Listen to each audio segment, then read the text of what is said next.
But people were a little upset. She tweeted yesterday, "Big news coming, ... And then 3 hours later, everyone was anticipating strategic Bitcoin reserve being, announced, and that didn't actually happen. So, like, what was the big news? Was that her big news, you think? We just don't know.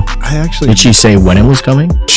Everyone was just kind of waiting in anticipation. This reminds me of the whole thing. Like, I see people on Twitter like, Trump's the worst. He didn't free Ross on day one. Yeah, it was like this big whole thing. And dude, he freed him like within 24 hours of him like being nominated. Essentially, like, come on, like, literally, the busiest dude. Like, he fucking freed the guy. Like, give him, you know what I mean? Like, let's not pull this whole little stunt of like he broke his promise. He freed him after 26 hours, not 24. You know what I mean? It's just like ridiculous. People always gonna find something to complain about. It's like, dude, let the man cook. Let him do his thing. Like, nobody else freed Ross. He freed Ross. What's the poly market update for? Oh, that's something we haven't checked for strategic Bitcoin reserve. They did announce that they're doing it. So the question is, did it go to 100%? Or part of the whole thing now is that it's like a strategic digital asset reserve, right? Which I think is probably a big mistake. I mean, I think Bitcoin has really proven itself as this global reserve asset, and not to conflate other cryptocurrencies that might have monetary properties.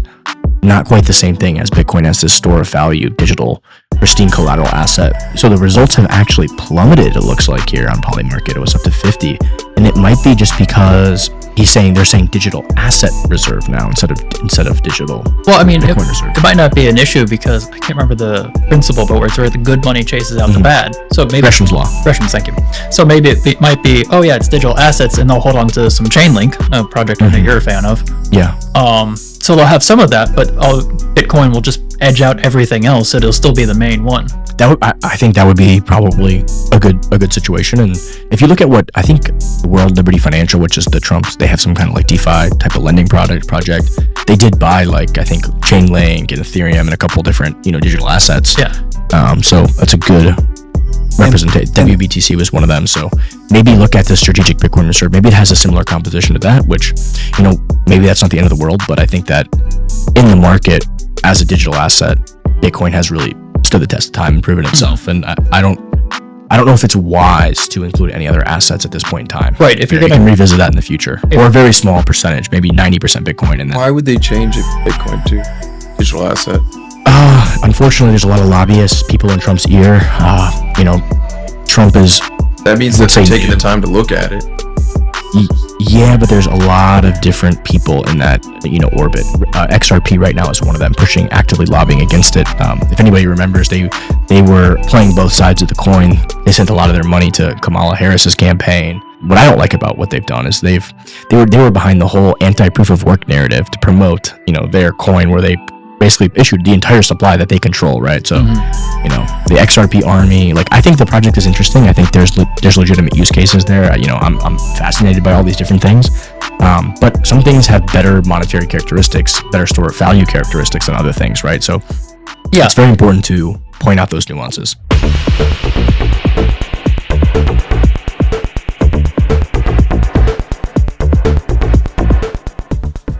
Welcome to The Runway, where we cover current events in crypto, Web3, technology, politics, and more.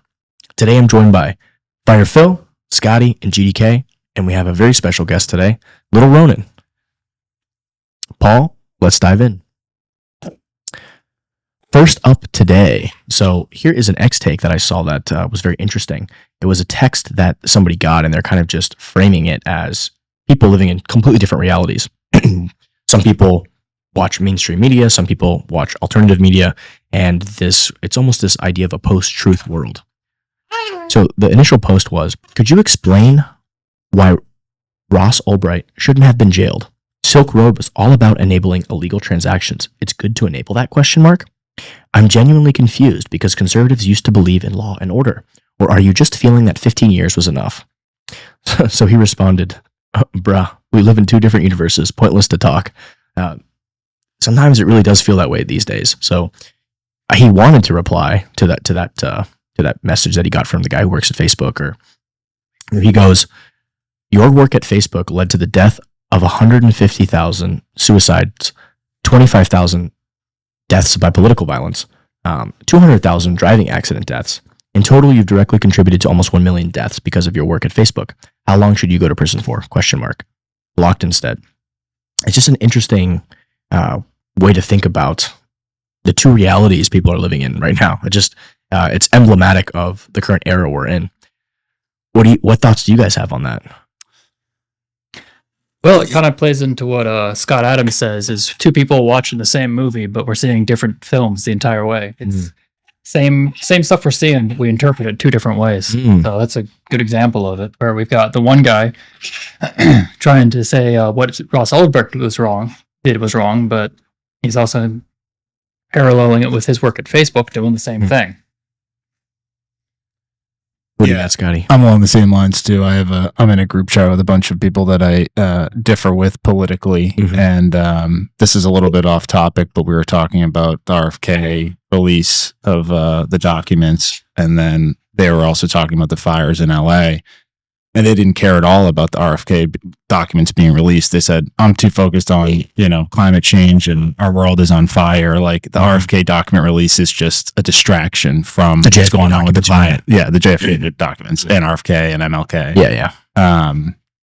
And, from my perspective, it's the other way around. We should be more concerned with the RFK, JFK assassination documents being released as opposed to the climate change stuff. The climate change stuff seems like more of a distraction. Obviously, what's going on there is horrible, and I don't wish that on anybody. But, you can be concerned about two things. And for them, they just only want to be concerned about climate change and what's going on in LA. So it's kind of like, we're again living in two different worlds, depending on like your algorithm or your political stance. Context and perspective. First, I don't know. I look at the text. Could you explain why Ross Ulbricht shouldn't have been jailed? Well, he was jailed. Yeah. Do you feel like 15 years was enough? I think he did 11. Also, when you look at your work at Facebook led to the death of 150,000, 25,000, 200,000, contributed to 1 million deaths. And how directly was he involved with all this? So the logic is basically what they're saying is Facebook engaged in mass censorship, controlling the narrative. The government was in their ear manipulating, basically telling them to take memes down, do all this stuff, censoring information. So the idea of the suicide deaths was from the COVID lockdowns, right? There's these second order knock-on effects when you shut down an entire economy and society. It's not everybody can afford to just go home and not work and not, pay their bills, not do whatever, right? These little $1,200 checks that they got, like that doesn't cover things for very long, right? So people could not afford, a lot of small business owners, especially in places like New York City, where they were the most Orwellian and authoritarian, California, people lost their businesses. Like, we're talking about, hey, this pizza shop's been here for 100 years. My father's father opened this shop and now it's gone forever, right? You know what I mean? So, people started doing a lot more drugs. People were depressed. And there's really strong evidence of this, that the second order, you actually didn't save lives. You actually destroyed lives, right? Especially the full lockdowns and all this stuff. Like the masks were one thing, they were annoying, but like, when they shut down entire cities, like in Canada, and we're arresting people, and, Facebook was really responsible for a lot of that. They were, promoting that narrative, not letting political dissent, censoring speech. So that's the thought there. The 200,000 driving accident deaths, I'm not quite sure about that. People looking on their phones on Facebook while they're driving. Oh, okay. I have to imagine. I don't know what he's getting at there, but that one's a little bit of a stretch for me. But the political violence, I mean, absolutely. BLM pushing forward all these crazy, insane race narratives, and isn't that where they did a lot of their organizing through Facebook Messenger and whatnot? Yeah, maybe BLM and Antifa and all these different things where they went and burned down entire cities, blocks, and stuff. I won't forget this thing I saw. It's like this video, which is like, hey, a video of Afghanistan, and this guy's walking around a couple blocks. It's just like total chaos. Looked like bombs went off. Everything burnt down, entire complexes destroyed, and at the end he's like, just kidding, this is Minneapolis. So yeah, I mean, people are, January 6th was an insurrection and all this stuff, like somebody broke a window. The only person that died was killed by the police. And like, I'm sure you can say these people are guilty of vandalism or whatever it is. Like literally BLM, like a month before that, burned down like half of a block in Washington DC and caused like the most damage that ever happened in society in like history of insurance. Like, well, there was also the May 28th riot that happened when it was I think it was after Trump got inaugurated, where a bunch of BLM people are also there burning streets in Washington DC, and no one talks about it. Yep. There was just lots of property damage. Yeah. funny enough, I think the BLM activists sued for getting falsely arrested and won $1 million or something. That's crazy. Something insane like that. Absolutely insane. So, And that- just two different realities we're living in here. And you can see how the media will craft the narrative and push out this narrative, this horrible thing. And people are just unbelievably brainwashed. Mhm. It's wild. And in that tweet, he says that all transactions on Silk Road were illegal, but that's just false. I mean, it was a portion, but it's on everything. So, for people who don't know, Ross was, I think he was like 19 at the time, 20. He was very young, right? And he created this, he was in college, created this website where it was a libertarian experiment, right? Where he just created the infrastructure for it and people could buy and sell whatever. It was a truly free market. They could buy and sell whatever they want, right? Some people use that market for legitimate purposes, right? And some people use it for drugs, weapons, whatever. You could argue that, hey, this should be a crime. This should be punished. Well, I mean, he was punished. But yeah, I mean, he was punished. But it's 2 life sentences plus 40 years. That's a violation of what we call the Eighth Amendment, right? Which is a cruel and unusual punishment. Someone with no criminal history, essentially a kid in college, like you could say, hey, you did a crime, but like, dude, He didn't kill anyone. no record, he didn't kill anybody, like he didn't rape anybody, wasn't a pedophile, like a non-violent crime of making a website, He did software. like software.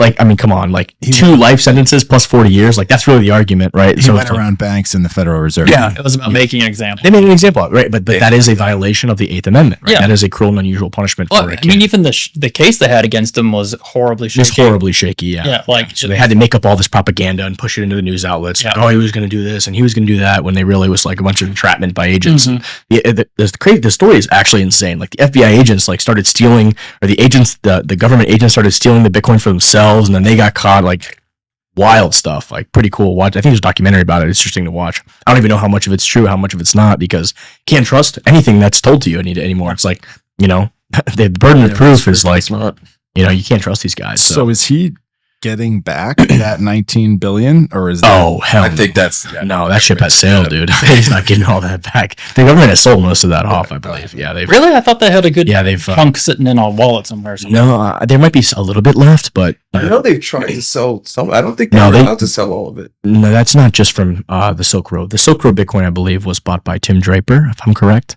and he got it. Like, I think that was the best investment he ever made in his Yeah. entire career, because if the government just sat on that, they'd be sitting on literally $1 trillion or something ridiculously stupid, 500 billion, I don't know.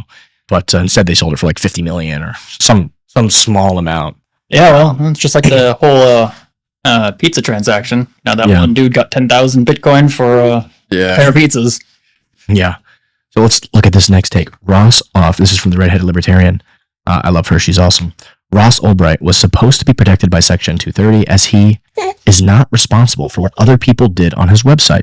This is why Mark Zuckerberg, for instance, is not in prison for the child porn CP and trafficking on Meta.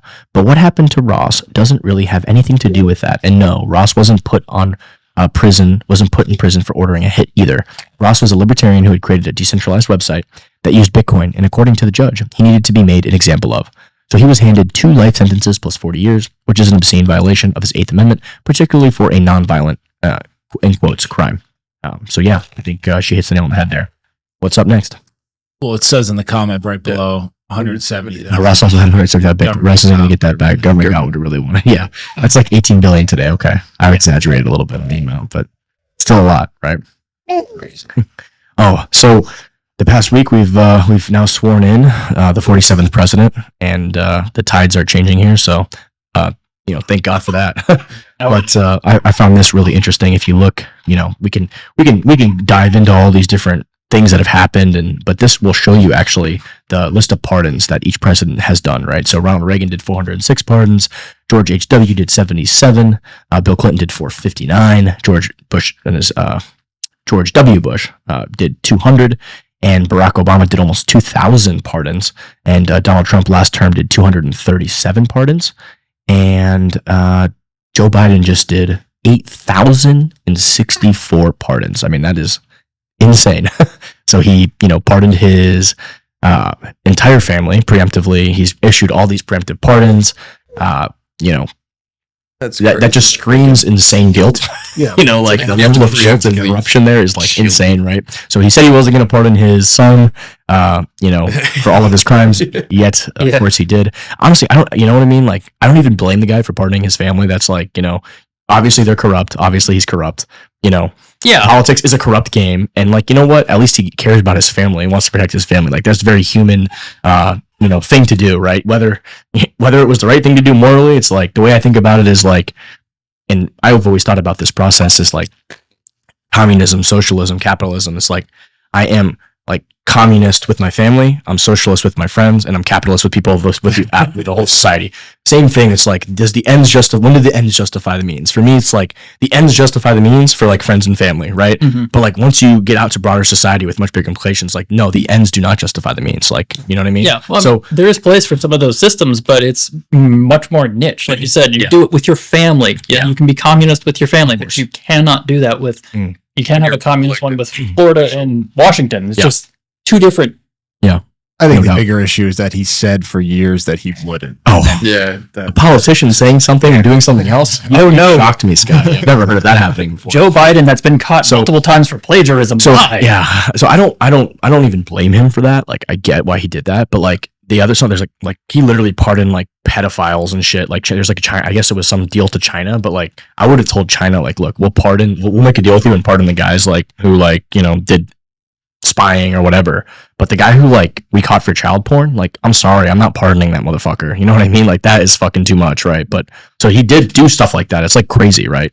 The whitewash liberal take is that most of the people who were pardoned by Biden were non-violent criminals. And then that's just the statement and they move on. Yeah. Right. But then they get all up in arms about the January 6 people. Yeah. Most of them were non-violent and they walked in the Capitol building and looked around. They were invited in by the police. Exactly. So, and they're like, oh, you're going to excuse this? Like, yeah.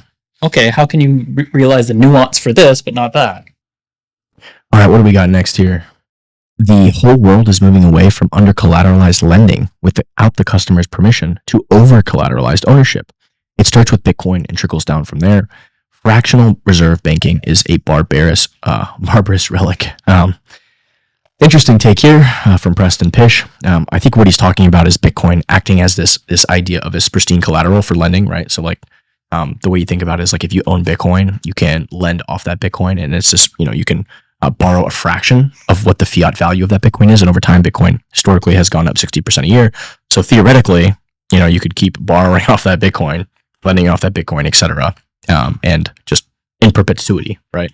Well, another thing I noticed because I was looking around the market recently is the loan to value ratio is changing. So before you used to have twice as much Bitcoin for what you wanted to borrow, but now it's like 60%. Mm-hmm. Well, so different lenders have different, collateral requirements, different, Yeah, but like 3 years ago, it was 200%. Now it's 60. Yeah. So it's fallen down. And not to get too technical, but the SAB 121 being repeated. Yeah, I think we're gonna touch on that at some point. We're just terrible, policy from the previous administration with the SEC issuing these, basically trying to make certain things that they really didn't have the qualification to do. They didn't have the permission to do, to basically pass a law, essentially. Pass it off as a suggestion that basically prevented banks from doing any custody of any crypto assets, like holding anything on their balance sheet, which is just they had to recognize it as a liability or something like that, which just made it impossible, right? Made it impossible. When you hold it as a liability, that means you have to have the equivalent amount of Bitcoin also on the balance sheet. Yeah. And banks were like, no, we want a fractional reserve. We don't want to hold any money. Well, see that. No, I don't think it was that. Or they want to hold the equal amount of cash as they had Bitcoin. Correct. Instead of just saying like, hey, if you hold one Bitcoin, like you have one Bitcoin, it's collateralized, you physically own it. What they were saying is if you want to hold one Bitcoin, it's a liability. And you actually, it's all the deposits, like regular fiat dollars, they're all liabilities on the bank's books. That's how it's structured. Next up, breaking, President Trump signs executive order on crypto to develop national digital asset stockpile. So here's an interesting take here. So many different layers and levels to this. What I will say is that if you read this executive order, like certain sections of it, this is the best I've ever heard from a administration or people in power. Like whoever wrote like some of these sections did a phenomenal job when it comes to protecting like self-custody and mining and sovereignty of people's wallets. I think all of that is enshrined in some of these orders, which I think is fantastic. Hopefully we can get some accompanying legislation so we don't play like yo-yo every 4 years when a new administration comes in.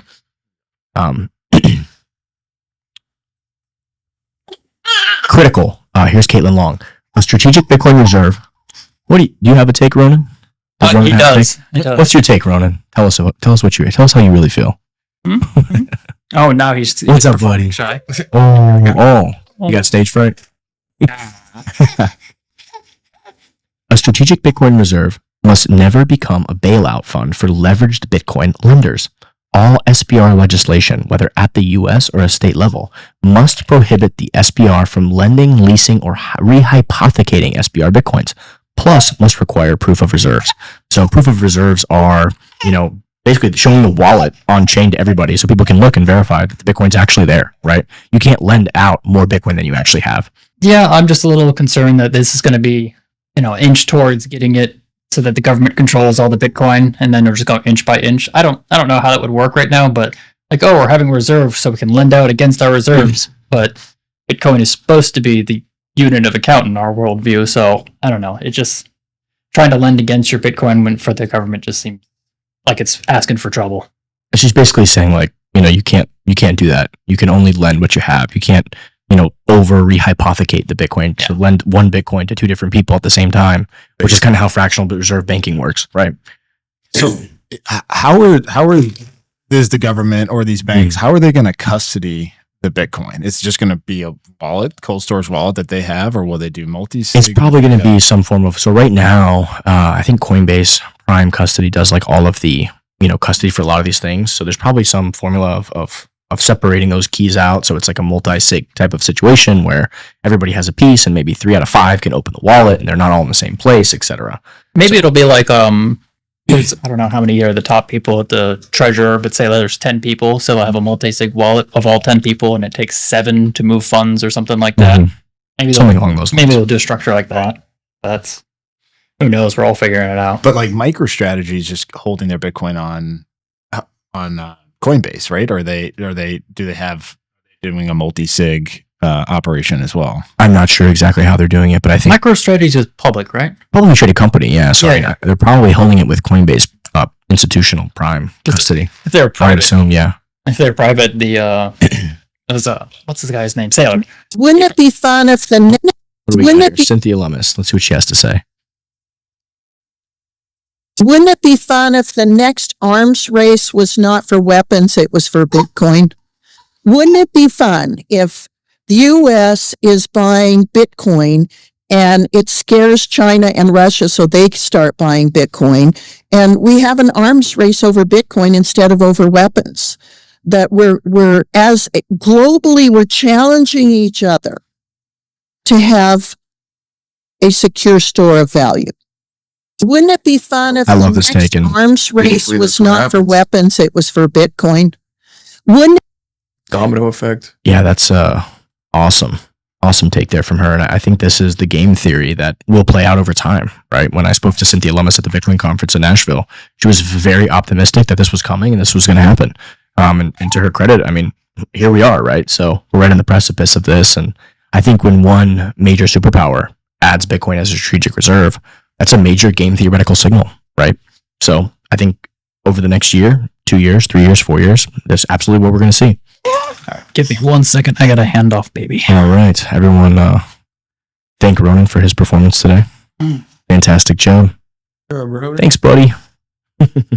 But people were a little upset. She tweeted yesterday, "Big news coming." ... And then 3 hours later, everyone was anticipating strategic Bitcoin reserve being, announced, and that didn't actually happen. So, What was the big news? Was that her big news, you think? We just don't know. I actually, Did she say when it was coming? she was.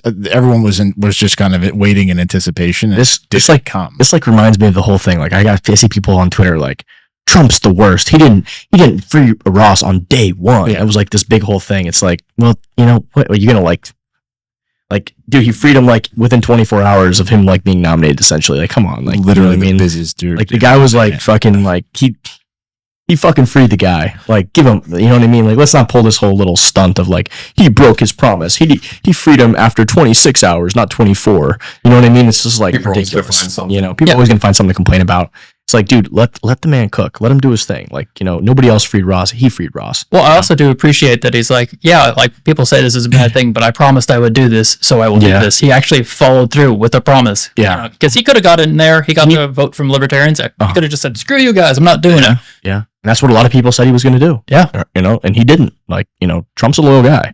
And you can tell based on his relationships whether, if Trump's like a counterpuncher, man. If you punch him, he's going to punch you back no matter who you are, right? People get all bent out of shape about it. Like, no, he's just not going to sit there and be all political and just like, take everybody's shit. Like, he's going to punch back. That's just who he is. That's what he does. I mean, that's part of who he is. And just look who he's surrounding himself by. Loyalty is a huge thing for him. And if he went against his word and didn't release Ross, it would have pissed a lot of people off. No doubt. Been loyal at all.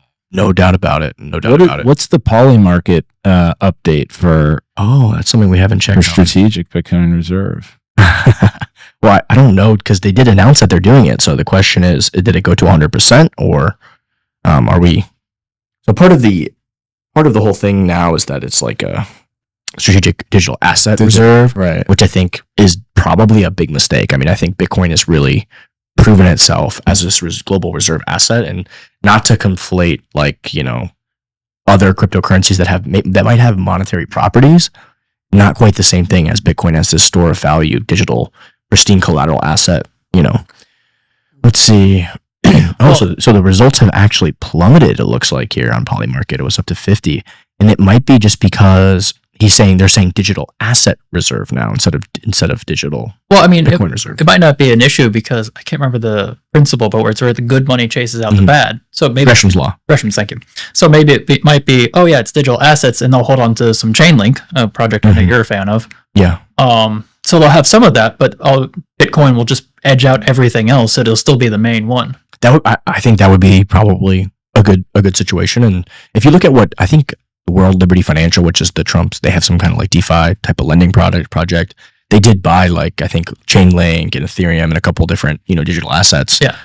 So that's a good representation. WBTC was one of them. So maybe look at the strategic Bitcoin reserve. Maybe it has a similar composition to that, which, maybe that's not the end of the world, but I think that in the market as a digital asset, Bitcoin has really stood the test of time and proven itself. And I don't know if it's wise to include any other assets at this point in time. Right. If you can revisit that in the future, or a very small percentage, maybe 90% Bitcoin. And why would they change it from Bitcoin to digital asset?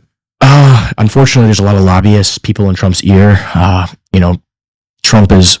That means that they're taking the time to look at it. Yeah, but there's a lot of different people in that orbit. XRP right now is one of them, actively lobbying against it. If anybody remembers, they were playing both sides of the coin. They sent a lot of their money to Kamala Harris's campaign, and they're actively. And what I don't like about what they've done is they were behind the whole anti-proof of work narrative to promote their coin, where they basically printed issued the entire supply that they control, right? So. The XRP army, like, I think the project is interesting. I think there's legitimate use cases there. I'm fascinated by all these different things. But some things have better monetary characteristics, better store of value characteristics than other things, right? So yeah, it's very important to point out those nuances. I think there's going to be just a reworking of a lot of economic things because we have smart contracts and we haven't really figured out how that's going to play into everything. But the question is, all right, what's it worth? And how you measure that worth is what Bitcoin's perfect for. Yeah, I agree. And it's hard to understate that, from what I've been reading, is that these institutions, the banks, et cetera, wanted to do all these things, but the previous administration actively prevented, crypto and digital assets from being integrated into the, utilizing like smart contracts on Ethereum or Solana or different networks, has been actively hindered and prevented. Progress has been stifled. Anti-innovation, essentially authoritarian swamp creatures have been basically stopping this at every step of the way, threatening banks behind the scenes, basically violating the Constitution at every single conceivable outlet, right? Choke point 2.0, that was in one of the executive orders. It was the complete opposite. It said, we're not going to debank. This is over. Like, we're going to promote innovation here. So could not be happier for that. Yeah. This is a good post. I really like this one. Paul, so leave this up for a second. Today, Bitcoin's market cap at $2 trillion. Represents about 11% of gold's market cap of 18 trillion. Bitcoin is a better form of money.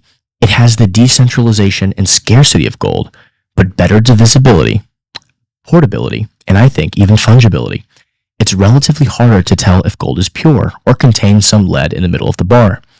All this leads me to believe that any country with gold reserves should be holding at least 11% of that amount in Bitcoin reserves. And I believe in the next 5 to 10 years, Bitcoin's market cap will likely surpass gold. So these reserves should grow to exceed gold. If the US leads here with a strategic Bitcoin reserve, I think many of the G20 will follow. Coinbase is available to help any country that wishes to do so get in touch. So I love this. A fantastic post by Brian here. He points out all of the different traits of money, right? Verifiability, fungibility, portability, durability, divisibility, scarcity, established history, censorship resistance. He's actually even added some here, right? This concept of censorship resistance, unforgeable costliness, openly programmable, decentralized. These are characteristics that he's added. The classic ones are the first 7 or so. Those are the classic. If you study monetary history, those are the classic definitions and traits of money that are important to look at, right? But the other ones are also the traits that he's added at the bottom are also very important. So very interesting post here. Does anybody have any thoughts on this? Yeah, he's saying that the market cap for gold was like 18 trillion, and if we ever become a spacefaring species and you're able to go travel the galaxy, there's like asteroids out there, and it's like some guy that was doing an interview was like, oh, all the gold there is worth $100 trillion, which if you had that much gold, it would completely destroy the value. So Bitcoin, it's already there. There's no way to increase it. And so if you're going to build the foundation of your economic system on something, you want to have that consistency. I think really that is one of the main differences between Bitcoin and gold. And that idea is what we call absolute scarcity. Bitcoin is the discovery of absolute scarcity. Gold, these other elements, although they are scarce on Earth, are not, absolutely scarce in the universe, right? The main genius and innovation of Bitcoin is that it models out that issuance of supply, that total supply, and that absolute scarcity. It's the world's first discovery of an absolutely scarce asset, I think, and that is extremely important for like a base store of value money, right? Yeah, gold is actually growing at 1.8% a year, and it could grow more to the point if they want to find more and it's worth that, they'll find more. So gold historically has been such a good form of money because despite its value going up, it's been historically hard to increase its production by more than like 2% per year. So that's what we call stock to flow. Even no matter how, in demand gold is, it's very hard to really increase the supply throughout history, right? Like copper or some of these other elements, like if there's a strong demand, they can increase 40% more per year. But gold has been very hard to do that with. Now, as we go into space, that could very well change.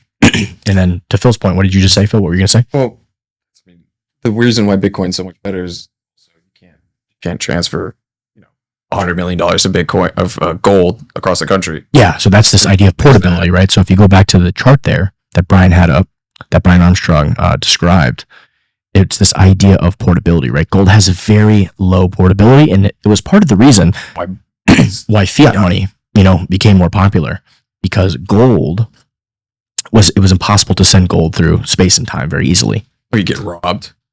Or should they, through space very easily. Through time, gold will hold up tremendously well. It can, gold can last 100 years from now. Gold can really. Yeah, and I'll have to say that's one of the things that gold still beats Bitcoin on is if we lose electricity because of solar flares or whatever, well, then any way we have of transacting disappears.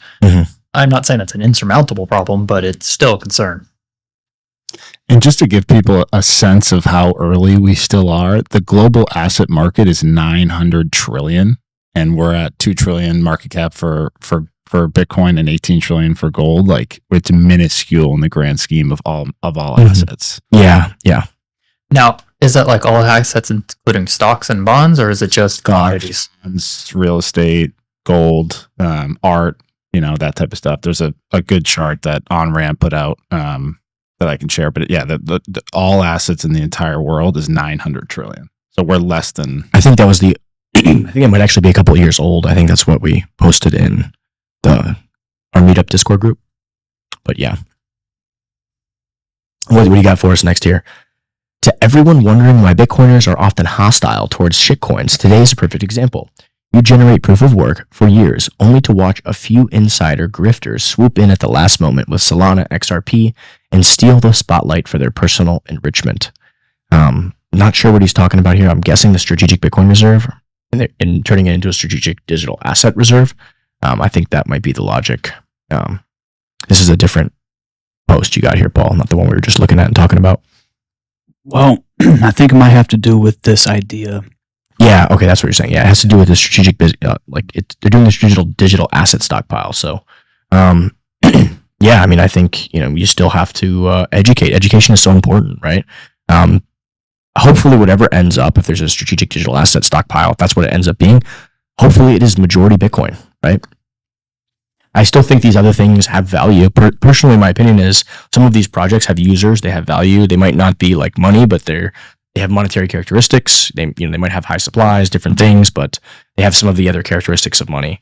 I mean, when it comes to any of the blockchains, I try to be agnostic, but I recognize that Bitcoin has one thing that none of them will ever be able to match, is just, it was the first. It's a collectible. So it's always going to have something because it's a part of history. It's what launched everything that's happening right now. Well, I mean, again, and plus on top of the other it has that characteristics idea too. of absolute scarcity, which is something you want to have in a reserve, right? It's not like gold. And a collectible. How many Model Ts are out there nowadays? Interesting. Are you guys looking into the wrapped Bitcoin that Trump's financial? That was the World Liberty thing. They did WBT because they're doing it all, I think, on Ethereum. So, yeah. I mean, so is that foreboding or telling us to they may know something that Trump's going to do later? No, I think it's just if you want to be able to have Bitcoin on Ethereum's blockchain, you have to have a claims ticket for it, right? So there is a level of risk there if you're getting wrapped Bitcoin. In the same way, if you have a stable coin on a blockchain, it's the same concept. You're getting a claims ticket for a US dollar that's now on a blockchain. And then theoretically, and the way it's supposed to work, the way it's currently set up is that if you want your physical dollar bill back, you send the USDT back to the issuer, the stablecoin issuer, Tether or, Circle, and they give you the dollar to your bank account or whatever. That's kind of the idea of it. So wrapped Bitcoin is the same thing. I mean, you don't have the guarantee of having Bitcoin on the base layer. You're essentially entering some form of a smart contract. Depending on how the wrapped Bitcoin works, there's different versions of wrapped Bitcoin. There's CBBTC, there's WBTC now. So depending on how your version of it works, you're getting basically a claims ticket that represents. So if you send me on Ethereum, if you send me that WBTC or I buy the WBTC, I have the claims ticket. I can go back and claim the physical Bitcoin, right? But there is a risk there. There's a risk that claims process might not always work. Maybe they don't actually have the Bitcoin backing it up. So it's kind of a... But the original purchaser, they purchased Bitcoin and then it was wrapped and put on the Ethereum blockchain. Is that how it works? So the Bitcoin is actually... So with WBTC, I believe it's... what is Justin's son got ownership in this exchange? I think they've been doing it for years. I can't remember the name of the... which one is he involved with? Is it Poloniex or something like that? I don't remember the exact exchange. But basically, you send them the Bitcoin, they hold the Bitcoin in reserve, and then they give you a claims ticket in the form of wrapped Bitcoin. I would say I feel much more... I mean, WBTC does have a good track record. They've never had a problem. But if I'm going to have a wrapped version of Bitcoin on Ethereum, I'm probably going to go with the CBBTC personally. Or there's a new one that we interviewed, a guy named Aki. He was on the Cypherpunk'd pod, and we talked about the version that they're doing, where they're going to different custodians, whether Wells Fargo, different banks, and saying, you be the reserve and you issue it to the blockchain. You give me the wrapped Bitcoin for this. So there's going to be a lot of interesting implications. Of course, nothing is as safe and secure as having native Bitcoin on Bitcoin's blockchain, right? I mean, some of those, it just sounds like fiat, but with Bitcoin instead of... Well, here's the thing. I mean, you've got a claims ticket for physical Bitcoin, and you want to go and put it in. You want to generate yield on your Bitcoin. Mm-hmm. Bitcoin's blockchain isn't really set up for that, right? No, I understand that, but people that do want to take risks with their Bitcoin, that is a market opportunity, a market option. Where you can take 10 to 20% of your Bitcoin and bridge it over to Ethereum's blockchain, where there's tons of smart contract compatibility. It's set up for smart contracts. It's a different type of animal, right? It doesn't have all the security. It doesn't have all those. Guarantees, but it's you saying, oh, let me give it to this guy and he's going to give me a wrapped Bitcoin and he's going to hold on to the Bitcoin. Mm-hmm. Depends who the guy is. Is it a guy? Is it a smart contract? Is it smart contract an entity? Is it an institution? There's all different ways of doing this. So, right. Smart contract I have more faith in because it's computer. I think that's what Aki's working on with IBTC. They're kind of they're trying to work out some kind of smart contract setup where you still actually control your Bitcoin that you wrapped. I think it's you put it in some kind of smart contract where it's like a multi-sig where you have half the key and the custodian has the other half of the key. So and if you want your Bitcoin back, you have to basically bring the wrapped Bitcoin back to the custodian, and then they'll both sign off, and you can withdraw your Bitcoin again. It's kind of interesting. And again, we're so early in the game. Well, no, I said, we're going down a fucking rabbit hole right now. People listening to this right now are like, what the fuck are these guys talking about? Let's move along. SAB 121 has been rescinded. Bitcoin is now a digital asset. Banks no longer required to allocate reserves to balance out Bitcoin as a liability on the balance sheet. So this is what we were talking about earlier. So previously, it was basically impossible for them to hold Bitcoin because if they held one Bitcoin, they would have to have the US dollar fiat valued basically in reserves, which makes no fucking sense because Bitcoin is not a liability, it is an asset. So why would you have to have a liability for something that you physically custody and own? It makes no sense, but obviously it was an authoritarian Orwellian way for the previous administration to hinder any kind of custodialship. It actually made the market. This actually hurt consumers more than anything because instead of having well-regulated custodians that are supposed to do custody, instead we've got Sam Bankman-Fried and all these fucking sketchy clowns custodying all these assets. Right? You've got exchanges and people that should have no qualifications or experience to be custodians acting as custodians. So instead of making it safer for everybody, they actively hindered that. Oh yeah. So I'll make the argument that they actually punished the average Joe and made it worse, made the market worse for them. Oh yeah, all of the publicly traded banks, they have tons of audits they have to do that can check all the internal controls, make sure there's no weaknesses. They have to have extensive documentation, and they would have been the better people to hold on to these assets for safety because they have to have their technology up to par. Make sure everything's good, and they're regulated. I mean, they're regulated. If you want somebody to, if you're not going to self custody your stuff, you want whoever is self custodying your thing to be somebody who has experience with custody. That it has, regulators making sure that they're doing what they're supposed to be doing. So, that would have been actually a positive outcome for the market if we could have real custodians, act as custodians. But they actually the good old choke point 2.0. There you go. This was definitely part of it. This was, I think, SAB 121 was from the SEC, I believe. Was it from the SEC or from the CFTC or the FDIC? I can't remember exactly which one. I feel like it was from the. Can you look that up? Can you pull up the? Curious who. Biden basically surpassed Congress and passed it overnight. So the Congress and Senate both both houses agreed to repeal this, and then Biden literally vetoed the other two chambers of Congress because everybody knew this was terrible policy. It was issued by the SEC. So the SEC issued this. This was Gary Gensler and all of his crony clown crew. All these people who should not be making rules have no power to make rules. This is how insane it is. These are people that are unelected, that are swamp creatures. And luckily we got the Chevron doctrine, overturned, where they can't just make their own shit up anymore. It has to explicitly be from the voice of the people, from elected officials, pass the laws, and they just enforce the laws. They can't just make up and play their own fucking games anymore. Thank God. Well, so one benefit I will say, and it's a silver lining, is because they wouldn't let anything go mainstream, it's been forced to stay decentralized and stay in the underground so it can grow more and get more developed. So, I mean, silver lining. That is an interesting take. There's also going to be some pretty good upside on price as a result of this. Yeah, I think so. What do you think, Phil? I think this is all beyond me, man. I'm trying to catch up. No worries. Just... Chamath Palihapitiya from the All In Pod replaced the federal income tax with tariffs. Nice. So this is actually incredibly interesting because for the first, I think, around 200 years of the United States history, maybe like 150-ish years, the United States operated solely on tariffs. We didn't have an income tax. We didn't have any of this stuff. And guess what? There were still roads. There were still roads. There was still infrastructure. There was still all sorts of stuff. Isn't that crazy, right? So, mind blowing. Not saying one way or other for tariffs and whatever, but I can tell you this right now. I'd much rather have tariffs than an income tax.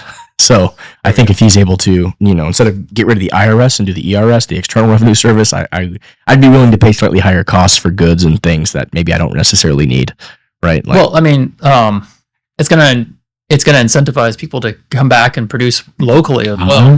There you go. It doesn't take away sales tax, doesn't take away property taxes, doesn't take away all this other sources of revenue, right? Right, but I mean, just after the whole COVID thing, where we realized there's not much that would be critical in a time of crisis that we produce here anymore, like our medicines, our protective gear. Some of that should be close by. Yeah. So there should be. I think that makes sense. Like in a capitalist system, right? Capitalism.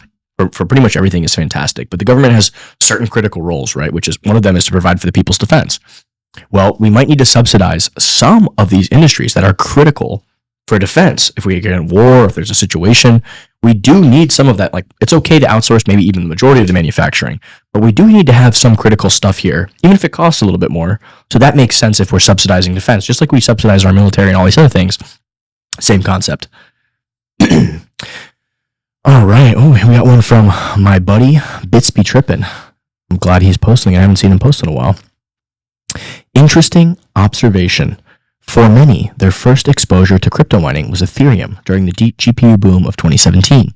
After China's 2021 Bitcoin mining ban, some shifted to BTC. Then Ethereum's move to proof of stake in 2022 led many miners to abandon it entirely. The shift likely alienated a significant group, estimated at 600,000 to 1 million miners during ETH's peak, who once supported the network. It's one factor, in my opinion, contributing to ETH's underperformance this cycle. You can't expect miners to pivot to running nodes and maintain the same level of engagement. Wow, I think this is a fantastic point by Carter. It's something that I've spoken on for a very long time, and this might be into the weeds for everyone that's listening right now and everyone that's here, but this is my niche specifically.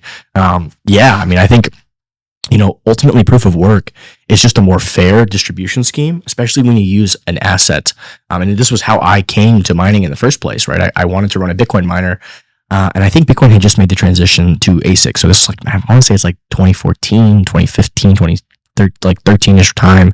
Don't remember the exact year, but I remember I was online and I was looking at videos. I'm like, what is this mining thing? What is this Bitcoin? What is this? Is fascinating. Going down the rabbit hole. And I was like, oh, I gotta mine Bitcoin. I wanted to be a part of this. I want to plug into this decentralized system where I can just, contribute to the network and be rewarded for that.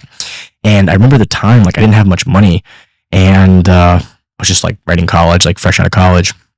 And I went to buy a Bitcoin miner, and it was they're ASICs now. So what's an ASIC? I'm go online on eBay. It's thousands of dollars to get one. I'm oh my God. And it uses 3,000 watts. You have to have a special 220 volt outlet. I'm well, damn, I don't have all that. How can I can't do it. And then I watched the video and I was oh, there's this thing called Ethereum. So I started mining Ethereum pretty early. I knew nothing about details on computers. I just watched the video online, was here's what you do. You buy this, you buy that, you buy this, and you get the GPUs and you put it in. And I went to Best Buy, and just for a couple $100, I was able to buy a couple GPUs, and boom, I was off to the races, right? On a regular 110 outlet, right at my home, plugged right in, and was okay, cool. So, it was a way for the average person who has a gaming computer or just a single computer, single laptop, whatever, with a gaming GPU to just be able to contribute to a network and get in the game. And guess what?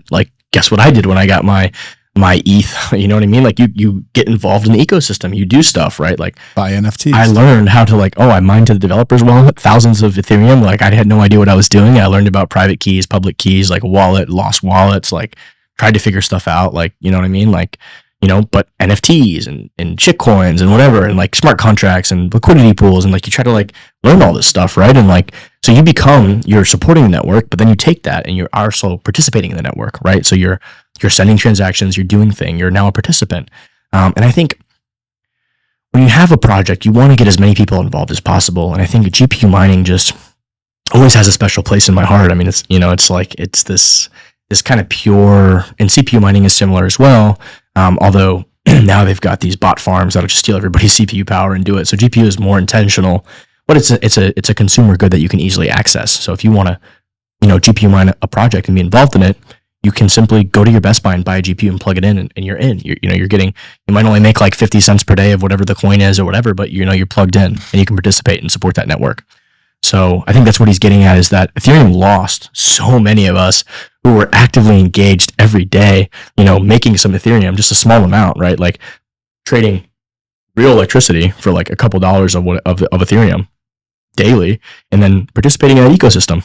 So Ethereum lost a lot of those people. Not saying it's not going to be successful and there's not tons of stuff being built on it. And, I do think it's going to be successful, but you definitely hurt, for users on that set, by switching to proof of stake, right? There's trade-offs. Any decision has trade-offs. Decentralization trade-offs, user adoption trade-offs. So that's where we're at. I am proof of work through and through. I understand the negatives of proof of stake. But what I think is interesting is if you look at the 5-year returns from today to 5 years back, if you put money into Bitcoin and Ethereum, you'd be up 2,000% in Ethereum, and you'd only be up about 1,200% in Bitcoin. So actually, your returns would have been better over the last 5 years. Yeah. Not saying that's a better investment long term, but it's kind of interesting to look back only 5 years from now, and your returns would have actually been better in Ethereum. Oh, absolutely. I mean, there's no doubt about that, right? I mean, because again, when you have a larger market cap, it takes a lot more money to get the same return. So, here's what I believe. It's just my opinion. I love Bitcoin. I like Ethereum. I like Solana. I like some of these other projects. They've got real users. There's real demand. There's real activity going on. There's real building going on. Like, I think that right now Bitcoin's outperforming early on in this kind of cycle. I think it will outperform the beginning of the cycle. But after that, I fully expect altcoins to outperform Bitcoin just because it takes less money to be invested. Even if, $1 trillion comes into Bitcoin, 100 billion could go into Ethereum, and Ethereum could go up 60%, and Bitcoin would only go up, 40%, right? Well, it's also about people's risk tolerance. Yeah. Ethereum is compared to Bitcoin riskier just because it's had some controversy in its past, whereas Bitcoin, there's been a little bit of controversy, but basically I just think different things. I think, totally different things. Yeah, they're also structured. Like a car and a plane, just different. One's a store value, digital gold, uncensorable, right? But digital money. One is like an app store for testing new things out, doing DeFi, all this stuff. So I'm talking about it made more return on Ethereum because it might have been riskier, but people that took the risk benefited better. Yeah. What do we got next? Brian Armstrong, another post by Brian. We have the Solana backlog triaged, and transactions should generate quickly again. If your transaction got canceled, you can retry it now. Apologies for the trouble. It's clear we need to step up our game on Solana, scale our infrastructure, and provide native support for common use cases like DEX and meme coin trading. Our goal is to provide Tier 1 support for Solana with the same level of support as Bitcoin, Ethereum, and Base, which also saw delays recently due to large surges of activity, by the way. The surge in activity is great for the ecosystem, and these are high-quality problems to have, but we need to do a better job serving our customers during periods of high demand.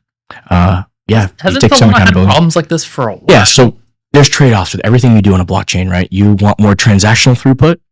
Guess what? You're trading off decentralization and security, which is what Solana did. I mean, they're supposedly one of the fastest blockchains, so many TPS. But when the network, gets high usage, stuff gets jammed, stuff breaks, stuff stops working. And to run a node, there's only so many people that are running Solana nodes because it's such a high. To run a Solana node is you're storing so much data and so much information on a blockchain that's growing so fast that that's a high capital requirement, which means that there's only so many nodes. So you sacrifice on decentralization. If you only have 12 people running a node, you got them all in the same group chat and it's like, hey, we shut down the whole network. You got to get 7 of them to agree. You know what I mean? So it's just pretty much what they do when the network stops. I've never really heard of blockchain stopping before. Solana's this blockchain that can stop. That is absolutely insane to me. Yeah, right? but they've stopped several times at this point. Yeah. So, when I hear the argument, Bitcoin's antiquated and old and Solana's so fast, it's like, yeah, but you're making a trade-off. You've got a network that's never stopped, that's totally decentralized, that nobody control. Of course, you can have this other system where, and again, for what Solana is doing right now, for trading meme coins and shit coins and doing all this gambling and crazy stuff that they're doing, you don't need decentralization for that. You're not storing your life's wealth in that, right? Hopefully. Well, okay. I mean, think something be old and still be useful. Roads are old technology. It's just how you implement it. Still very useful. Yeah. Just how it's implemented. Yeah. The concept is still around for millennia. Of course. Yeah. And this most recent issue was with people purchasing wrapped Bitcoin, correct? I'm not sure exactly what was going on with Coinbase. Coinbase always has this problem. I think they only spin up so many servers for high demand, and then their server, when people are buying and selling and doing so much on their network, I think they their whole shit shuts down. I don't know if this is another example of that, but this has happened multiple times for Coinbase. For Coinbase in the past, yeah. Oh, I would imagine they're on AWS or something. Yeah, but they don't have enough instances or whatever their back-end server infrastructure is. They've had problems scaling during periods of high demand. This is a common thing. Here we go. I thought this was interesting. The Trump administration is considering selling 2/3 of the federal government's office stock per WSJ. That could put more than 200 million square feet on the market, as the federal landlord, the General Services Administration, oversees 370 million square feet across the country. So right now, the U.S. taxpayer is paying for all of this office infrastructure that right now, like 99% of the federal workers haven't even been coming into work. They don't even show up anymore. So like, why is the federal taxpayer just paying to maintain a bunch of empty buildings? Makes zero sense, right? They're obliged to come in like twice a quarter. This is absurd. This is insane. And I I'm so glad that Trump. Yeah, not anymore. Why don't you talk about it? Move up to the mic so we can hear you, big I dog. don't know, read it on X that, he signed it, forcing federal workers to come in. Yep. If they want to get paid, they got to come in and work. Amen. That's the executive order. Oh yeah, Elon's all big about making you come into the office too. He's like, if you want to work remote, go find a job with somebody else. Yeah. This is, easy fat to cut for Doge For sure. within For our budget, but it's, a drop in the bucket. But also, that could put a pretty large stress on a sector that's already kind of seeing stress, which is the commercial real estate market, right? You're our commercial real estate guy, so tell us what you think if 200 million square feet of office space just pops up on all the markets. What do you think about that? Office is already struggling. I mean, vacancies are down everywhere. Yeah. Commercial real estate is a big market. There's office, industrial, retail, multifamily. There's some sectors of commercial real estate that are actually still doing really well. Industrial, multifamily are doing well. Office has been struggling for years. So when you hear commercial real estate is struggling and in the pits, it is for office and it has been for years. And this would definitely not help with that. Especially a lot of these offices are suburban offices and not downtown, and that's already struggling. But there are other parts of the market that are doing okay. But yeah, this definitely would not help. Well, then we're also having a wave of retirements that are coming soon with the baby boomers, probably. So I really wonder how that's going to put pressure on commercial real estate. What are your thoughts on repurposing some of these like office buildings for living spaces for people? It's really difficult and it's really expensive. Why is it so expensive? Is there a way to get around that to make it cheaper? A lot of these office buildings, their floor plans have like one or two bathrooms. If you wanted to make it into multifamily and have multiple studios, apartments, you'd have to replumb the entire building, re-electric the entire building. Gotcha. And the floor plates are huge. So you only have light on just the outside. So the configuration of the apartments themselves would be weird because you have light on one side and it would be really dark on the inside. So a lot of people are thinking about just cutting an atrium through the middle so you could have light on both sides. But again, like super, super, super expensive to do that. So really the buildings that work the best for that are these like older, like 1930s buildings that have like really small floor plates where you wouldn't have to cut through the middle and you could have more light. But then the plumbing issue still stands, the electrical issue still stands.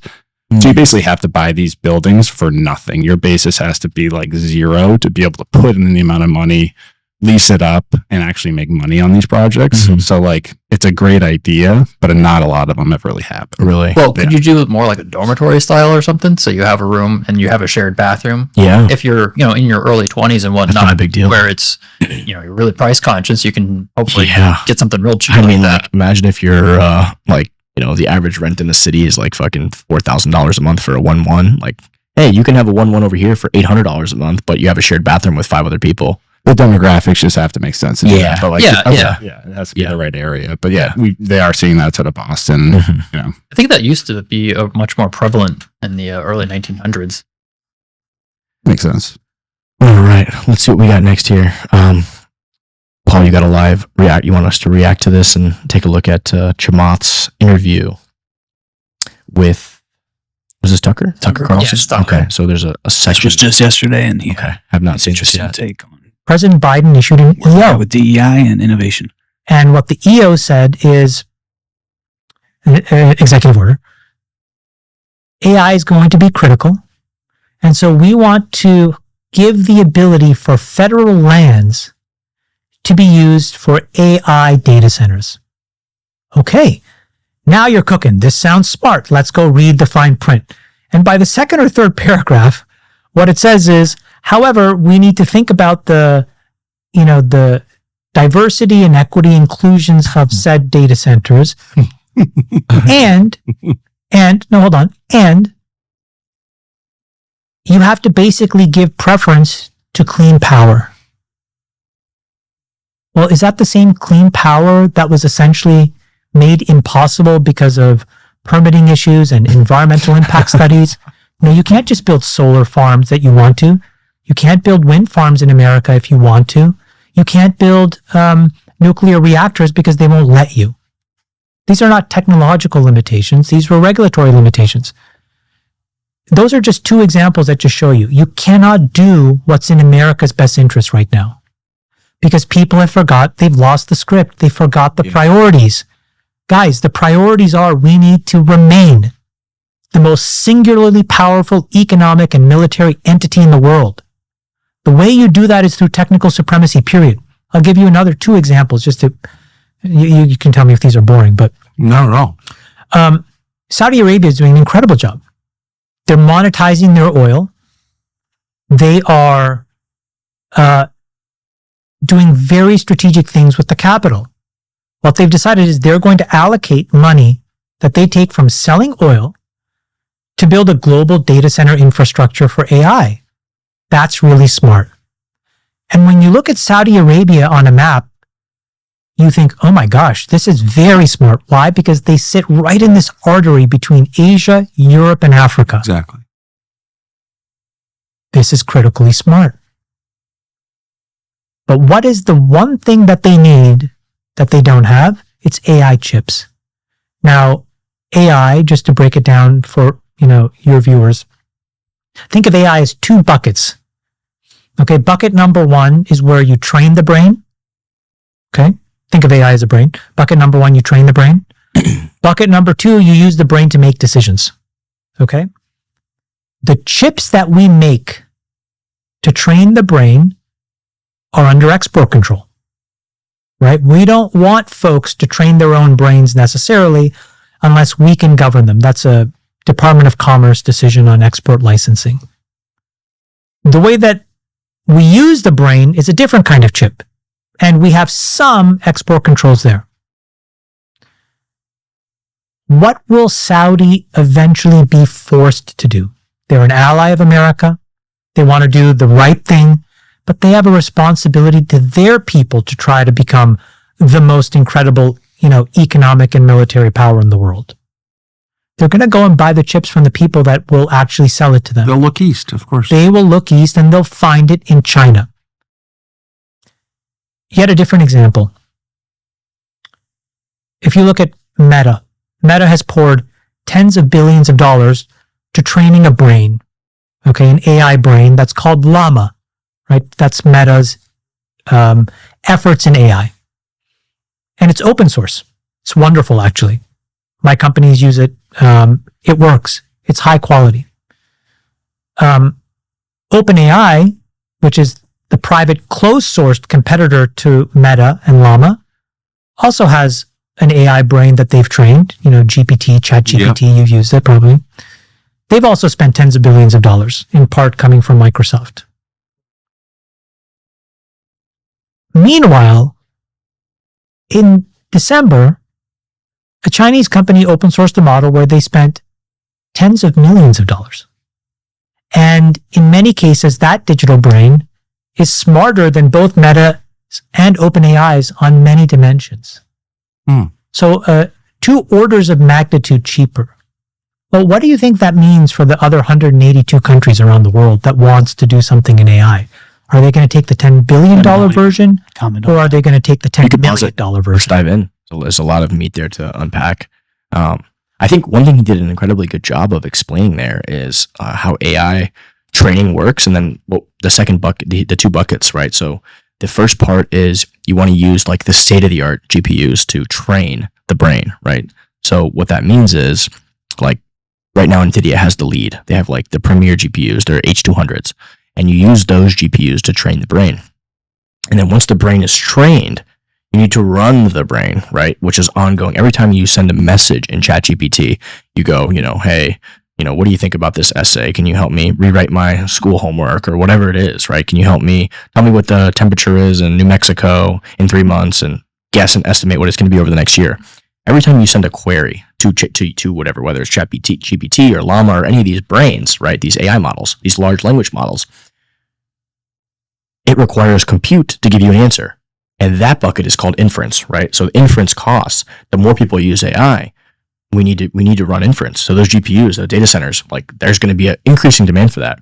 Same thing on the end when you're training the brain, right? You need the state of the art to train a new brain.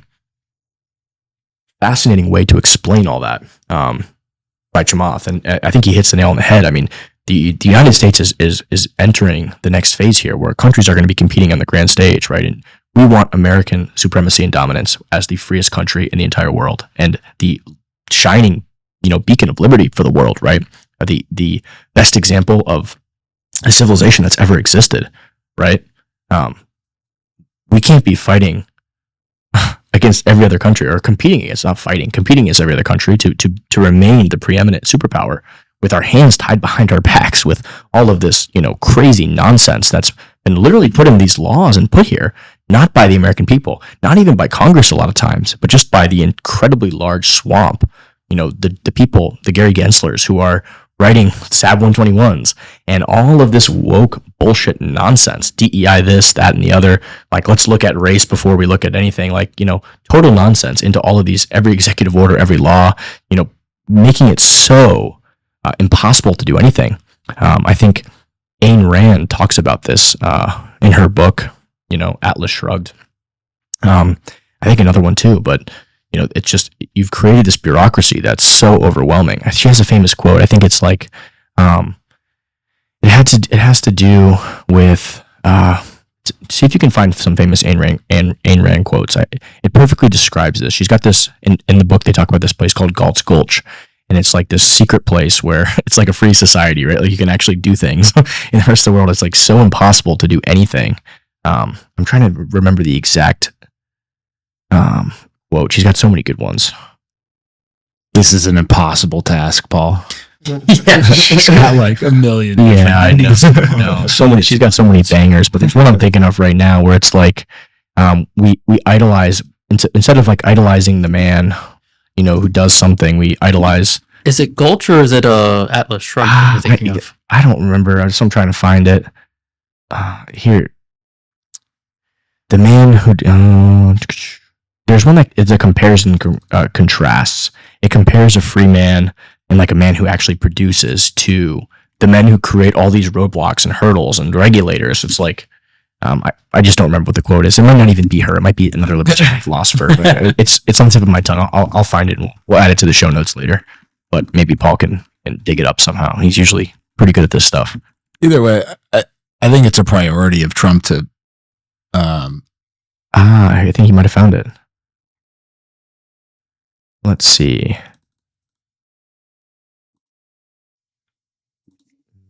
No.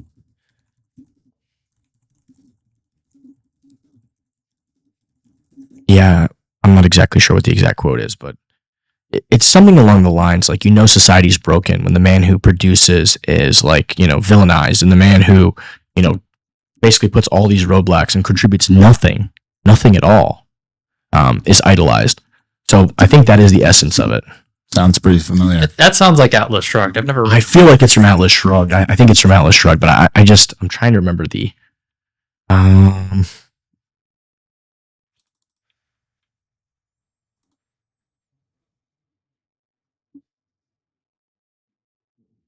No, it's a more simple quote than that. But I mean, for some of those things with Facebook training its model, how is it supposed to compete with China with copyright?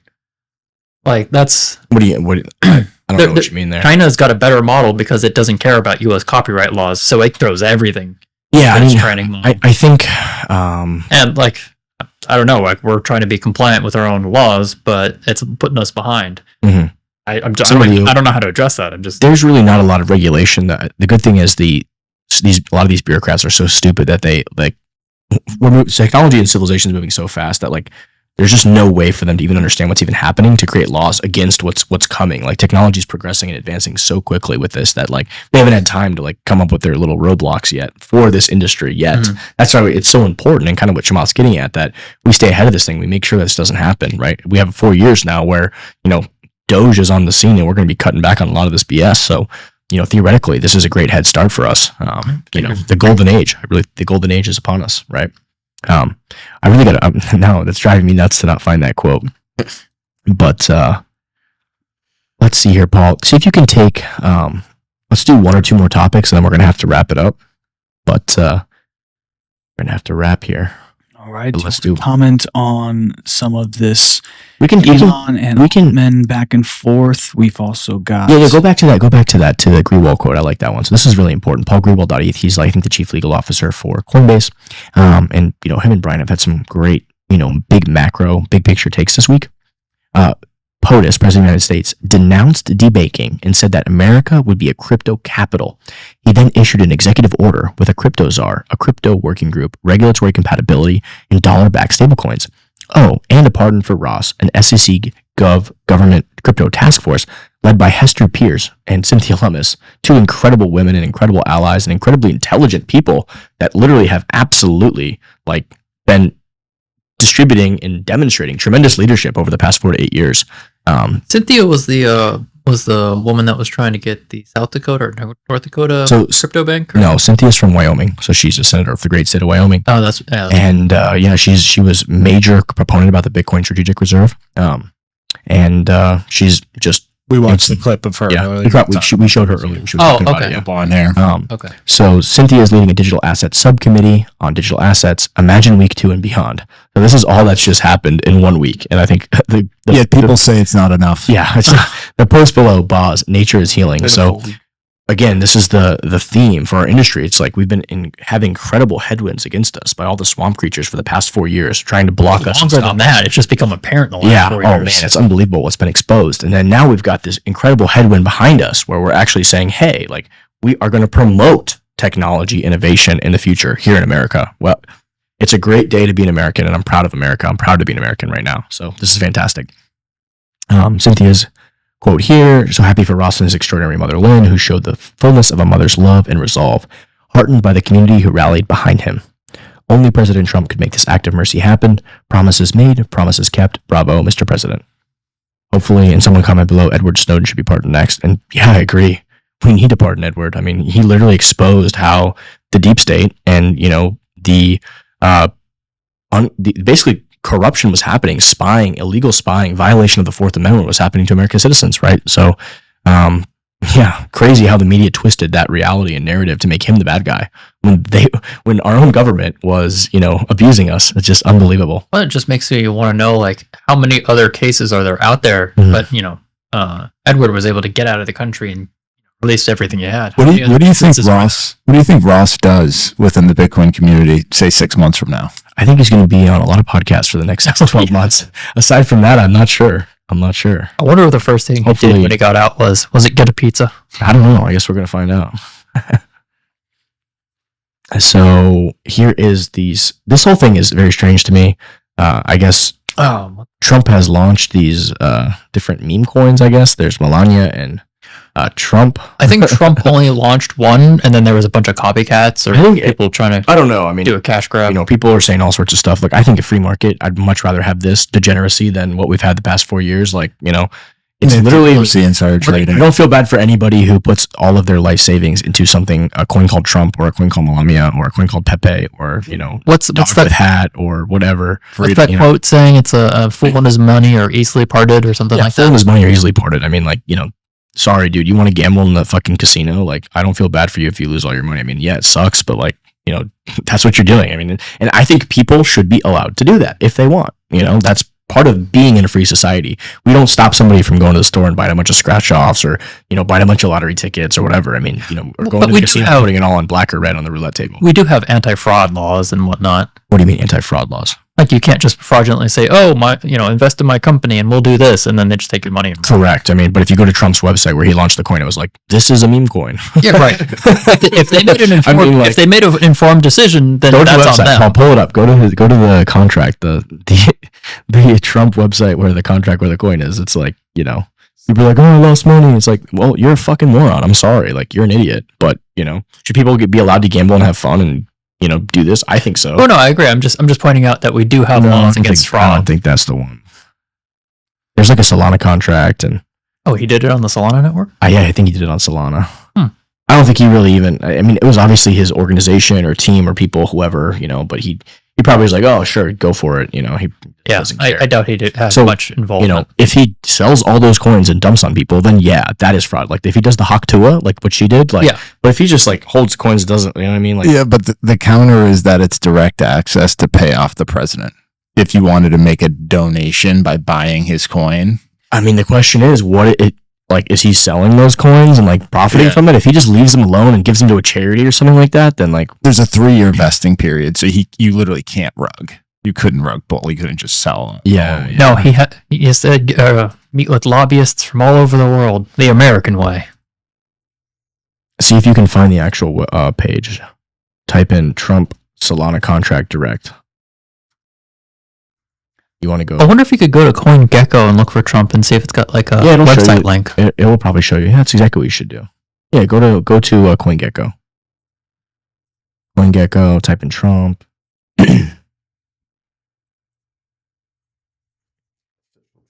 I like CoinGecko. Yeah. There it is, Trump. There Yeah, you go. You can see Probably that one. Probably this one. And scroll down. No, and see it's if not this one. That's No, the official Trump. it's not this one. I think there's a $ in front of Trump. I think you need to type the $ in. I think it's $. Yeah, it's not going to come up like that. You got to put the $, then Trump. There you go. That one looks likely. So scroll What's the and see if market there's a website. What's the market cap? I think it's It's billions of dollars. I think it's billions of dollars. Go down. Yeah, make sure it actually says, yeah. So here we go. Market cap. Go billion. get Trump memes. it's a fully diluted There you valuation. go. 30 There you go. Here's That's the official website, Yeah. right? So you go. fully diluted valuation 31 billion. Yeah, I guess if all the coins were Yeah. in circulation right now. So it's, yeah, I mean, so I hear it literally says, go up, go up, go up, go up, go up, go up, go up, go up. It says celebrate. Join the Trump community. This is the history in the making. Go down, go down. Where it says celebrate our win and have fun. And have fun. Literally. Yeah. And then go right below where it says Trump memes are intended to function as an expression of support for and engagement with the ideals and beliefs embodied by the symbol Trump. And the associated artwork are not intended to be or to be subject of an investment opportunity, investment contract, or security of any type. GetTrumpMemes.com is not political and has nothing to do with any political campaign or any political office or governmental agency. See terms and conditions here. See card allocation here. So it literally tells you, like, there is no. Yeah, this Like, no is, violence. don't expect You're anything literally- back from this. Yeah, you're literally playing and gambling and fucking around, right? And there's nothing wrong with that, but realize that going in. I mean, support. how is it any really different from like a campaign contribution? They send you a shirt or something. Yeah, it's very similar, but again, I guess what remains to be seen is what he does with these coins. So if he dumps on retail and sells all the coins, then yes, that is extremely, in my opinion, unethical. Right, but all the If he people starts donating those coins to charity over time to like fund a different something he likes, like, oh, this is this charity and that charity, like you can do what you want with the coins, like. yeah, but like everyone that bought the coin, if Trump went and sold it and pocketed the money, I'd wager the majority of them wouldn't care. They expect him to take the money. Yeah, I don't know. Yeah. I think some people definitely would care. But yeah, there's always going to be somebody that's like, oh, I got defrauded. But most of the people, they don't care. They just want to. John McAfee back from the grave. John's account has not been hacked. This is the real deal. Wink, wink. More information forthcoming. And let's see what coin he's about to launch from the grave. Yeah. Can't wait to see this one. Or what if McAfee just set up an instance on AWS and funded it for a long time, and so it just starts getting his account posting just to fuck with people. That would be legendary. There it is, right here. Amazing. Here it is. A day late and $1 short. He pinned this. I'm back with AI antivirus, an AI version of myself. Yeah. You didn't think I would miss this cycle, did you? AI antivirus.ai. Do not fall for scam tokens. This is the only official AI antivirus. Classic. This is classic. Yeah, somebody definitely took over his account, hacked his account, and is using it for financial gain. But unless he shows some proof of life, if we see proof of life, then maybe I'll change my mind. But Yeah, well, I was just thinking like something like this, he's going to have to get banned, or Elon's going to have to look into this, because if he's scamming people, then they have to take down the account. And I guess they can prove it's actually him. people have to make their own decisions, dude. We're No, I know. I'm just saying. Free society. Like, if you're gonna buy some nonsense like this, like, dude, you got to deal with the financial repercussions of being an idiot. You have to learn. Oh, I know. So that's how free market works. People are you either treat people like adults or you don't. But I'm just curious what Elon and the X team is going to do with that. Yeah, I don't know. Guess there's been a feud between Elon and Sam Altman. So again, all I'm going to say is that OpenAI was, and I've said this before, OpenAI. The whole point of OpenAI was to be an open sourced competitor to platforms like Google with AI, and the whole purpose of the thing was for it to be a nonprofit and open source, and it's turned into a closed profit or a closed source, not open. So it's not OpenAI and for-profit entity now. I have my ethical concerns, right? I think that, why doesn't any company just do this now? They just pretend they're a nonprofit and turn into a for-profit company when you realize you made money, you benefit. I mean, it's just, the whole thing is absurd. I'm sorry. I have extreme ethical concerns with Sam Altman. My personal thing, and I felt this, you get like kind of a feeling, right? Like you can't bullshit a bullshitter. Like me personally, like I had this feeling with Sam Bankman-Fried. I always knew he was like full of shit. I just felt he was full of shit. And I feel the same way about Sam Altman. So I think the guys. Well, I mean, there's that whole employee murdered case thing, right? Yeah. There's so many things. Now, yesterday, there's a whole, or a couple days ago, there's there was an interview with Tucker Carlson with the mom, I saw the victim. Yeah, I mean, there is so much evidence and now that shows that was daughter not suicide. His sister saying that she was sexually abused by him and all this stuff. Like, A lot of I'm not just saying like, not believe what you hear, but again, putting all of these things together, right? Like, I just don't like the guy. I think he's full of shit. Sniff test, something smells Doesn't wrong. pass the sniff test for me. Yeah, like here he is trying to censor and fund Axios who made all these fake stories about Trump and all this stuff. I mean, it's just, he funds far left-wing media. It's just crazy. They have published every anti-real Donald Trump hoax under the sun. Very troubling stuff here, especially given Sam's love of lawfare funder Reid Hoffman. Did Sam help Reid? Was that the project? The guy doesn't pass the sniff test for me. I think he's full of shit. And I'm not a fan. So, any closing thoughts on that one? Yeah, I think he was trying to get like $1 billion valuation for Sam Altman was trying to get $1 billion to switch it to private and cash out. Crazy. So let's end on this one. This post from Chamath. I think Chamath, I love this. The past couple of years of Chamath, it's just been like, he's new to me. The dude is aging like fine wine. Like, I didn't watch the Tucker Carlson episode. Yeah, I'm gonna watch the whole thing. I haven't seen it yet, but I watched the All In Pod. That's why the David Sachs as AI cryptos are such a great pick. I mean, Trump is putting whatever you think about the man, like the people that he's putting, the Elon, fucking these, people that he's putting in positions, like A+ people. Well, he's also listening to us when he makes a mistake. Yeah. There was, I don't remember what the cabinet was, but everyone pointed out, I was like, no, this is a bad guy. He kicked him. Yeah. So this final take from Chamath. If the pace of news in the last few days is any indication of the pace in the next 4 years, an X subscription is the critical starting point of a media diet. Every other outlet just seems to repeat bits and pieces of what is reported here. No brainer to drop New York Times, Washington Post subscription, or stop a donation to Wikipedia. Hate to say it, but I couldn't agree more. X is the news now. A tidbit from the interview with Tucker, he said in the last 18 months, viewership or readership for the Washington Post went from over 20 million per month to 3 million today in 18 months. That's insane. 85%. You're watching the death of the mainstream narrative and the government control. The government literally has all these moles. They leak all this stuff they control these people. Essentially, it's like you're getting propaganda. People realize that they've been consuming propaganda and they want the truth, whether it's good or bad. We're adults. We want the fucking truth. We don't want to be propagandized anymore. So until they stop with the propaganda, I think, there's going to be hell to pay. And if you look at trust in media over time, it's literally taking a nosedive. We're at 12%, literally 12% of people, 13%, 14, 15, 16. We're in the teens. That's the percentage of society that still trusts the mainstream media. And I feel bad for people that, the older generation, my parents and grandparents, some of them still watch that and believe that. And they believe these narratives that are spoon-fed to them that are literal propaganda. Half of them, majority of them, over and over again has been exposed. So when you lose that Pfizer. Yeah, I mean, when you lose all that credibility, it's very difficult to get it back. Now, I think we should still try to, educate those people and have them and demand the truth from them. But I think until they start actually telling the truth, they're going to die off. They're going to die a slow, painful death. And I think that's what we're seeing happening right now. Even if they did start to tell the truth, I'm not sure I'd ever believe them. I mean, they just were straight up lying. And some of them, I think Trump just won a defamation case against Yeah. CNN or something. Yeah. That's so hard to win in court. Yeah. It's like next to impossible, and he managed to win it. Wow. And that's MSNBC is for sale. CNN is making job cuts left and right. Crazy. The left media is. oh yeah, I saw a video on X. It was just a montage of all the saying, "Oh, I'm retiring. Oh, I'm going exploring other projects or whatnot." And just all the hosts quitting or getting fired. Any closing thoughts, guys? What do you got, Fire Phil? Give us a closing thought here. Oh, a lot of interesting stuff, a lot of information. I've been out of it for a little bit, but I'm trying to get back in. And Lots happening. The news cycle moves quick. The news cycle on X moves quick. Start drinking from the fire hose. Boys, it's been a pleasure. That's a wrap. Thanks for listening. You didn't touch on the Obama Jennifer Aniston story. I know nothing about Obama and Jennifer Aniston. What just happened? Oh, tell me more about that.